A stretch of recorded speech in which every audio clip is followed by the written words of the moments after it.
If you're the kind who stares death in the face without flinching, a fearless honey badger from the American plains, ready to throw down, the word fight pretty much sums up your entire life. You've kicked rattlesnakes, punched mountain lions, and even a T-Rex. You'd probably want to slap it twice just for fun. Your wild, legendary life began in an underground burrow your mom carefully built, a warm, cozy, and dry safe haven. This place was like a luxury beach house in the Florida Keys. Fresh out of the womb, you were a palm-sized war machine ready to conquer. You didn't come into this world to spread peace. Your mission was to shake up this ecosystem with a dose of chaos and energy.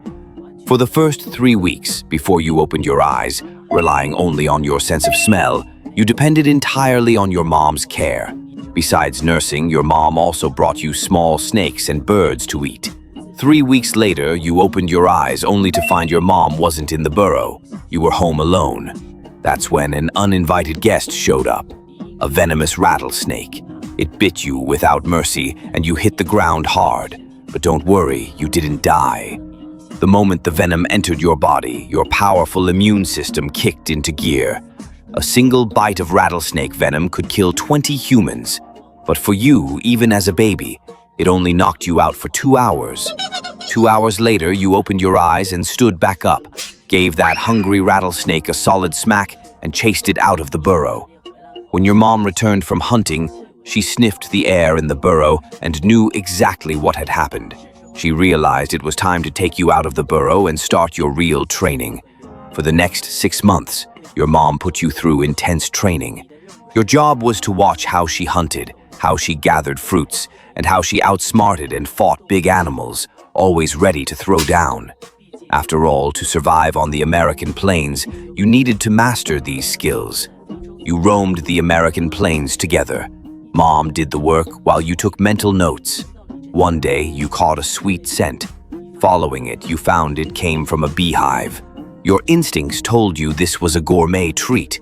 You immediately shared the news with your mom. When she led you to the beehive, you were greeted by a swarm of angry bees. Just when you thought you'd go without honey tonight, your mom casually charged into the swarm, swatted the beehive down with a paw, and the bees attacked her furiously. You were sweating bullets, but your mom didn't care one bit. Clearly, those stings couldn't hurt her. She happily carried the hive back to you. Time flew by, and the 6 months of training were over.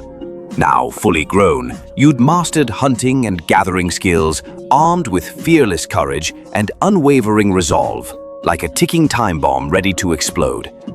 You were ready to conquer the plains. Now you could venture out on your own. You spotted a small lizard standing still nearby. You charged, grabbed it, and gobbled it down. Your first hunt was a flawless success, filling you with unstoppable confidence. You started eyeing your menu.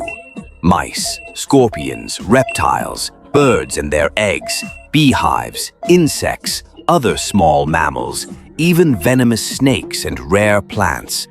Truth is, you'd eat anything you could find, whether it was poisonous or not, whether it could kill you or not. You feared nothing. Your life revolved around hunting, foraging, resting, and fighting for food. This cycle kept you going. In the blink of an eye, you turned one, smarter and more experienced, a true king of the American plains. Your golden era had arrived. At this point, you were bold and full of personality. You didn't care about the king of the forest, or even give coyotes a second thought. Standing just 16 inches tall, you felt like you were 40 feet tall. You had an extraordinary immunity to toxins. Even a bite from a rattlesnake or a scorpion sting left you unscathed, with no threat to your life. You also had natural armor, skin about a 1/4 inch thick, tough and sturdy, yet flexible. A 1/4 inch might not sound like much, but human skin is usually just 0.06 inches thick, and bison skin is about 0.26 inches. So yeah, you're literally thick-skinned. Bee stings, scorpion jabs, they don't faze you. Even if someone sneaks a bite, you spin around and hit back, making them regret it. You're not just fierce, you're smart. You know how to work as a team and hunt strategically. For example, you team up with birds. When a bird spots a beehive but is too scared to act, it flies back to tip you off. You follow the bird to the hive, relying on your thick skin to take it down, then share the honey together. It's a classic win-win in nature. Now that we know your personality, let's get back to your story. You set out to find a territory of your own. The journey was full of dangers and threats from predators. Luckily, you got a break and found a perfect spot.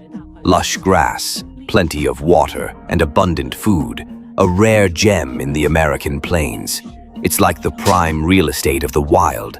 Just as you were about to dig in, another honey badger showed up. "Get lost," he growled, claiming this was his turf. And so, a short but fierce fight broke out. The battle. You settled into your new home, enjoying abundant food and a carefree life. One day, you suddenly felt an emptiness. You realized it was time to find a mate. You started roaming nearby, searching for your dream girl. Soon, you spotted a female honey badger. But as you got closer, you realized she was a mom with kids already. Thinking you were up to no good, she slapped you hard, telling you to keep your paws to yourself. You didn't give up. You kept searching. With your sharp sense of smell, you picked up a strong scent. Your instincts and genetics told you this was a promising mate. You followed the scent, and when you arrived, you saw a beautiful female. You sent out the right signals, chatted her up, and flexed your muscles, proving you were a trustworthy partner. Luck was on your side. She accepted you. You began the process of continuing the species. After mating, you both went your separate ways.